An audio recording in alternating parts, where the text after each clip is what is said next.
थोड़े थोड़े दिनों में अपने लोगों से मिलने के लिए जाते रहना चाहिए। तो आज मैं निकल पड़ी हूँ अपने चाचा को देखने के लिए, क्योंकि उनकी तबीयत कुछ दिनों से ठीक नहीं चल रही है। मैंने अपनी पलटन को तैयार करा। अपनी पलटन को तैयार करने के बाद मैं निकल पड़ी हूँ अपने चाचा के घर की तरफ। मेरे चाचा भी मिल गए आज घर पर ही। वैसे वो मिलते नहीं है, आज देखिए वो मिल गए हैं घर पर। उनकी कुछ दिनों से तबीयत ठीक नहीं चल रही थी। ये हमने उनका हालचाल पूछा। उनका हालचाल पूछने के बाद चाचा ले गए छत पर मुझे अपने भाई का रूम दिखाने के लिए, क्योंकि मेरे भाई की आने वाली है शादी। और उसका रूम देखा, माशाल्लाह उसमें काम चल रहा है, बहुत अच्छा लग रहा है उसका रूम। अब उसकी थोड़े दिनों में शादी होने वाली है, तो इसकी सारी तैयारियां चल रही हैं, ये काम हो रहा है उसके रूम में। फिर हमने उसका रूम देखा। उसका रूम देखने के बाद आ गए नीचे। इतनी देर में आ गया है नाश्ता।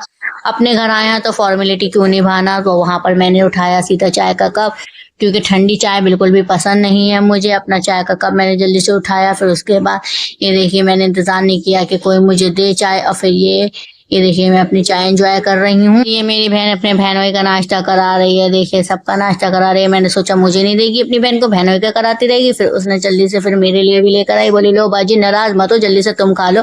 और ये देखिए खा पी के हो गए हैं बिल्कुल मदहोश हो चुके हैं। इनको नींद आ जाती है हर जगह। मैंने अपने चाचा से ली अलविदा। वहां पर अलविदा लेने के बाद मैं पहुंच गई हूँ अपने पति के मायके, यानी कि अपनी ससुराल। चलिए अब इनको भी इनका मायका घुमा दिया जाए। ये आ गए अपने घर।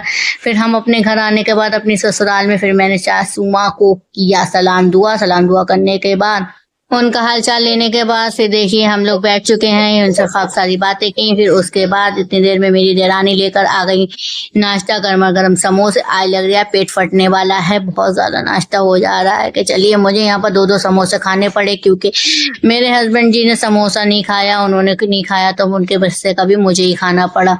अभी देखिए यूसुफ उठ चुके हैं सो के। चाची के ले रही हैं जबरदस्ती, पर वो नहीं जा रहा है। असफिया हमारा देखिए नाश्ता ये भी खा रही हैं। पर कच्ची नींद में उठने के बाद यूसुफ के तो किसी से दिमाग भी नहीं मिल रहा है, सबसे लड़े निकल रहा है। देखिए सबको भगा रहा है, किसी के पास जाने को तैयार नहीं है। चाचा ने जबरदस्ती उसको गोद में लिया, पर वो किसी के पास जाने के लिए तैयार नहीं है, ना ही चाची का ने ना ही चाचा का ने। दादा बुला रहे हैं, दादी बुला रहे हैं, पर किसी के पास नहीं जा रहा है। चलिए अब मैं यहाँ पर भी सबसे मुलाकात हो गई। अब निकल पड़ी हूँ मैं अपने घर की तरफ। सबको बाय बाय अल्लाह हाफिज करा। फिर उसके बाद मैं आ गई अपने घर की तरफ निकलने के लिए। फिर रास्ते में पड़ गई शॉप। अभी कोई शॉप पड़े, यूसुफ वहां उसको देख के हो जाता है पागल। फिर उसने ली वहां से बहुत सारी कैंडी टॉफी जाती है केलों पर, इतने बैग जाते हैं पता नहीं कहाँ से आ जाते हैं, समझ में नहीं आता।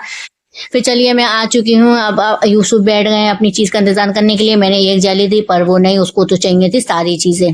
अब ये आधी चीजें खाएगा, आधी फेंकेगा। इसने सारी चीजें लेकर ये हो गया है बहुत ज्यादा खुश। देखिए कितना खुश हो रहा है कि मुझे इतनी बहुत सारी चीजें मिल रही हैं खाने को। अब ये सारी आधी चीजें खा के आधी फेंक देगा। चलिए मेरा हो रहा है नमाज का टाइम। चलिए मिलते हैं नेक्स्ट वीडियो में। अल्लाह हाफिज, बाय।